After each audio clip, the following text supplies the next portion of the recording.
मैया धीरे बहो धीरे मैया धीरे बहो मेरी नैया में मेरी नैया में लक्ष्मण राम गंगा मैया धीरे बहो मेरी नैया में लक्ष्मण राम गंगा मैया धीरे बहो। बड़ा ही आनंद प्राप्त करते हुए गंगा के उस पार पहुंच जाते हैं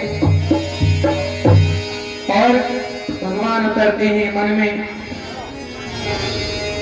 उतरे ठाड़ भय सुर सर देता सिए राम गोलखन समेता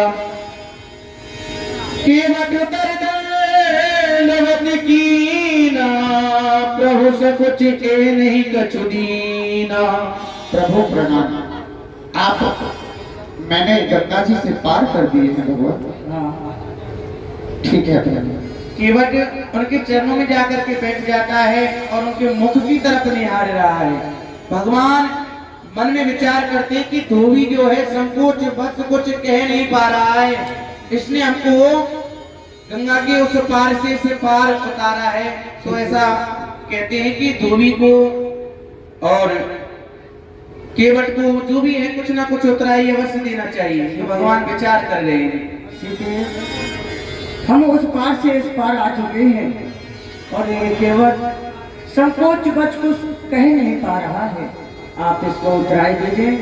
ही स्वामी आप उतराइए, मेरी मुद्दा दे दीजिए। पिए हिए की सिए जान निहारी मन मुदते उतारी कहो कृपाले उतराई केवट चरण गहे अकुलाई। अरे भैया केवट ये लीजिए, आपने हमको उस पार से इस पार किया, हम आपको उतराई दे रहे हैं। भगवान ने कहा तो यहाँ केवट के नेत्रों में आंसू आ गए और अपना भाव प्रकट कर रहा है भगवान के सम्मुख। क्या हुआ केवट?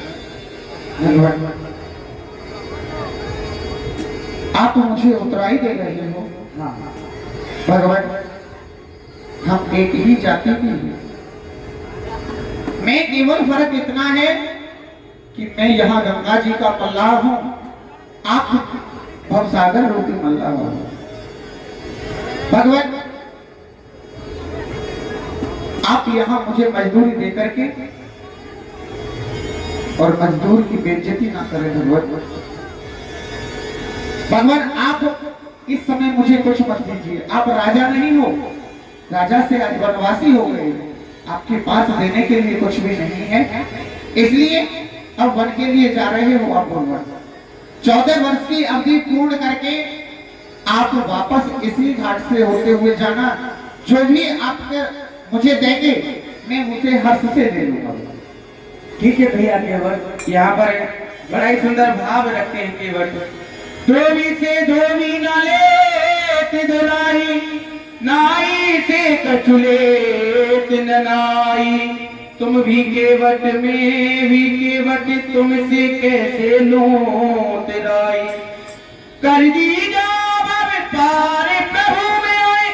कहते हैं कि जब मैं तुम्हारे घाट आऊं तो आप मुझे इस भव से पार कर देना, मैंने तो आपको केवल गंगा ही पार कराई है, आप इसे संसार सागर से पार करा देना। ऐसा कहकर के केवट अपने घर के लिए पधारता और भगवान आगे की तरफ बढ़ते हैं। श्री राम माता जानकी को लेकर के अपने साथ को लेकर के आगे बढ़ते हैं तो वहां